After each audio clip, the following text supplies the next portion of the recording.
তৃণমূল কংগ্রেস আজকে দেশের বিকল্প, এটা মাথায় রাখবেন।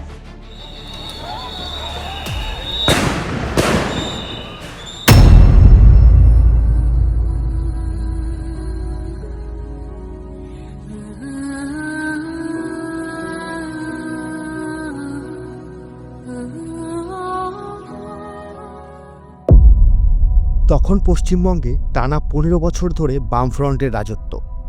অন্যদিকে এক উদীয়মান বিরোধী মুখ মমতা বন্দ্যোপাধ্যায়, যুব কংগ্রেসের নেত্রী। ভোটার তালিকা ভুল, জাল ভোটের অভিযোগ আর পরিচয় যাচাইয়ের অভাবে ক্ষোভে ফুঁসছিল বিরোধীরা।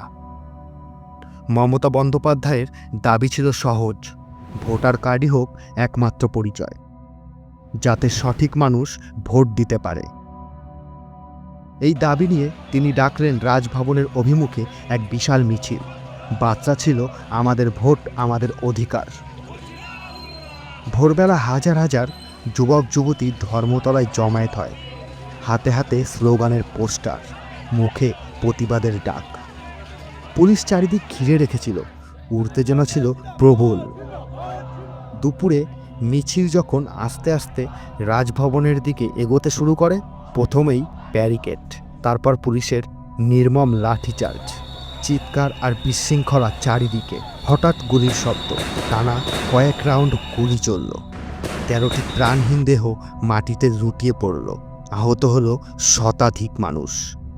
সবাই দৌড়তে লাগলো, কেউ আহতদের টেনে নিয়ে যাচ্ছে, কেউ বা নিরাপদ স্থানে আশ্রয় খুঁজছে। চারপাশে শুধু কান্না আর আতঙ্ক। সেদিন ধর্মতলার রাস্তায় শুধু রক্ত না, বিশ্বাসও হারিয়ে গেছিল। ১৩টি প্রাণের বিনিময় এলো রাজনৈতিক বাস্তবতা।